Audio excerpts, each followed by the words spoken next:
FanDuel is America's #1 sportsbook as we transition and welcome in our Hall of Fame writer, Mary Kay Cabot, to the show. And right now, FanDuel's got a new offer for everybody, and it takes place on Fridays nights. FanDuel makes Fridays better with their NBA Happy Hour. NBA Happy Hour is your official pregame, a limited-time window where special offers drop right inside the FanDuel app before the action starts. So before tip-off, check the FanDuel app, see what's dropping during NBA Happy Hour every Friday, 6 to 7:30 p.m. Eastern Time. A little basketball, a little action, and a whole lot of Friday energy. That's NBA Happy Hour, only on FanDuel, the official sportsbook partner of the NBA. He does have a tree. And with that, we have Mary Kay Cabot of Cleveland.com joining the show after a chaotic 48 hours here in Cleveland. How you doing, Mary Kay? I'm doing great. And before we get started, you guys, I just have to tell you that NFL beat writers, especially those with coaching searches and quarterback searches, you don't get the Christmas tree down until like April. So don't judge me. I'm doing the best I can. Well, I would never judge you because I don't take my tree down until Super Bowl every year. Okay. That's my rule in my house. There you go. So you're fine. So here's the thing. You got 2 black people on the panel, and black folks, we be putting ours up kind of late, and it might be February, and it still might be up. So no. So you're in good company You're there. good. Yeah, It's you're all fine. good. No judgment here. No judgment zone. It's like Planet Fitness. Right. That's it. You get the pass. You definitely get It's the pass. real, though, so that kind of, that changes the game a little bit. Yeah. So let's talk about some of the – obviously there's a lot of names being mentioned. Who knows what the reality is in terms of what the Browns are looking for. Personally, I don't have – and I know Dustin has said the same thing, don't have a lot of faith that the Browns are going to get it right. But who's your top choice right now, Mary Kay? Well, Do you have one? She tweeted about John Gannon. Oh, well, but that doesn't mean it's their top choice. Oh, okay. Well, I'm just saying. I don't No, know. not necessarily my top choice. I don't have a top choice yet because first I want to know who they're going to interview. So I can have all kinds of wish lists, but if they're not going to interview them, then that's not going to do us any good. So the first thing that needs to happen is we need to figure out who are they bringing in for these interviews. I think they will also interview Jim Schwartz. Maybe they'll interview Tommy Rees too, and then they'll interview a host of other guys. I think most of them will be guys, or all of them will be guys. Not sure about that, so I don't have a favorite yet. But yeah, I think I would trend towards. Maybe I can't say right now, to be honest with you. I was going to say that I would lean a little bit more towards young and innovative and offensive side of the ball is what my first instinct is. But I'm going to be open about this coaching search just like the Browns are. And by the time we get into it and I do my due diligence and I study up, then I'll probably have a pretty good idea of who I would like. Mary Kay, a lot of people was scratching their heads at the fact that both Kevin and AB wasn't fired. With AB, does he absolutely have to nail this draft class again to keep his job past next season? Because if not, why wouldn't they just go out together?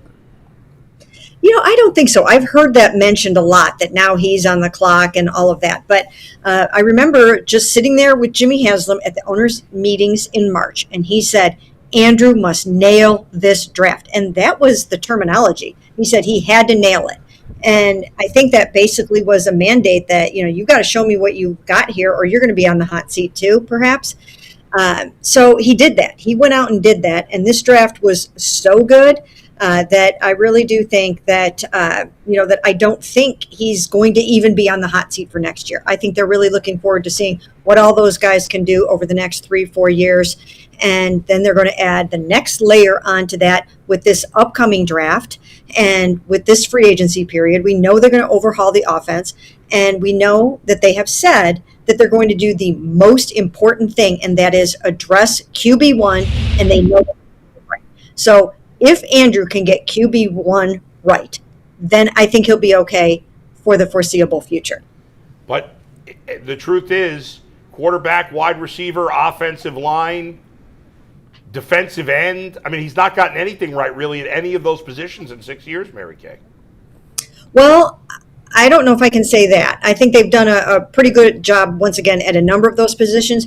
And like I said before, I really do think that the 2025 draft was a game changer for him. I think it was. I think Jimmy said, this is what you got to do. And I think he did it. And now I really think that he wants to see him do it again and then add in the quarterback and the coach. This is going to be what Andrew has to do right now. He's in charge of the coaching search. He's got to find that dynamic combo of coach and quarterback, because when you have that coach and quarterback synergy, that's when the magic happens. That's what he's got. And we haven't actually seen him hire his own head coach yet. I know he wanted Kevin Stefanski, and there were discussions. That's what Paul and Andrew wanted heading into last year, even though Andrew came on board after Kevin. That was still, those things took place behind the scenes. He wanted Kevin Stefanski as the head coach of the Cleveland Browns. But this one's on him. His name will be associated with this next head coach. So he's got to get that right, and then he's got to get the quarterback right. If he can do that, then he can write his own ticket for as long as he wants. We've been talking about it here. I think one of the biggest question marks is the quarterback position. We've been mentioning it. He mentioned it. I may be in the minority. I think that there is a pretty good chance that 3 of the quarterbacks that are in the room right now come back next year. What's your idea on whether or not those guys will be here? And do you think that the Browns are going to go after a high-name veteran or potentially a quarterback in this year's draft? Well, I think what they're doing right now, and I think this is really smart, is Andrew stated yesterday that the new head coach is going to have a say in the quarterback. And I think that's vitally important. You have to do that. You can't bring in a head coach or sit down across from a head coach and interview him and say, here is your quarterback. This is what you have to work with. They are not going to limit themselves in that way. Even though that I think in my heart of hearts that this organization has seen things from Shedeur Sanders that leads them to believe that he can be their guy, they're going to let their new head coach weigh in on that.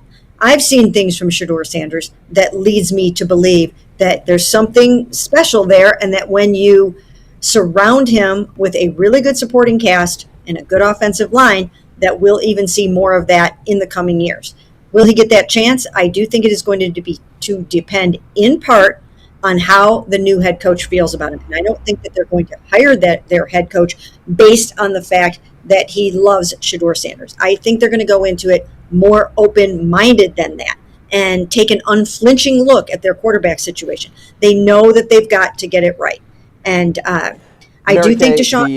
The comments about Myles Garrett over the weekend were interesting. He basically said he doesn't want to be part of a rebuild. He's all about winning, and I get that. But, I mean, the reality is it's going to be a rebuild. They're probably not going to be a good team next year. They're probably going to be similar to what they were this year. How does that play out? Well, it's a great question. It's a great question. And I did ask Andrew Berry that question yesterday because of the things that Myles Garrett said. And I think that they have to convince him that the quarterback that they're going to put in the first part of the season is going to be able to win games. And if it's Shedeur Sanders, they have to show him why and tell him why. And if they can't give him a good plan, a good blueprint, then I think there could potentially be some problems again. Not that they can financially move him or trade him, but I do think that he's going to demand the path forward to winning. And also, I think he's going to probably want to have some say in how he feels about the head coach. We already know that he wants Jim Schwartz to be that head coach probably. I'm sure he'd be open to other things. Now, having said all of this, they're not going to make all of their decisions based on a defensive end who just turned 30 years old. They're not going to do that. They're going to base their head coach on the guy that they like better than anybody else and feel can take the next level. And same thing with the quarterback. If they decide that they want to start Shedeur Sanders and some of the guys wonder if he can get them to winning, they will do it anyways. So I think they will take Myles Garrett's words into consideration and his thoughts and feelings into consideration. But I don't think that they will base large, important, long-term decisions on what he feels. Mary Kay, do they expect Quinshon Judkins to be ready at the start, at least for training camp by next year? Well, it's a 4 to 6 month recovery.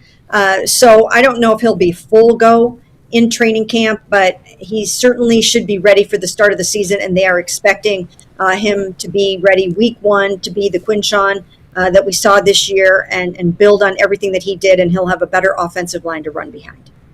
You mentioned Jim Schwartz. Dustin brought up a really good point earlier. If Jim Schwartz is a guy that, they are hoping to retain, first I'll ask you, if they do draft but if they do get an external candidate, and that's an offensive mind, do you think that there will be a push, number one, to keep Jim Schwartz as defensive coordinator? And two, if Jim Schwartz is a guy that's already in the building, could he have a leg up because he does have relationships with Andrew Berry, Myles Garrett, some of those guys, and Jimmy Haslam? Well, they have been touting Jim, saying how much they love Jim, and I do think that he will get an interview, and all of the players love him, and I think that, I think they can see that some fans are very excited about that proposition. So I do think there is a world in which they will seriously consider Jim Schwartz as their head coach, because they have said unequivocally that they want to keep him in the building. And if you hire a new head coach, there's a chance that might not happen. So I think you have to think long and hard about how you want that to work out. I mean, you don't really necessarily want to upset the apple cart of one of the most dominant defenses we've ever seen in Cleveland with this Cleveland Browns football team. So he's got a lot going for him, and I think he'll get an interview, and I think he'll do very well in the interview. And the other thing to remember about this is that he's here in large part because Andrew Berry worked with Philadelphia, loves him, brought him in, and I just wouldn't be surprised if he doesn't turn out to be a very strong candidate. Thanks, Mary Kay. Happy New Year. We'll talk to you again soon. Sounds good. Thanks, guys.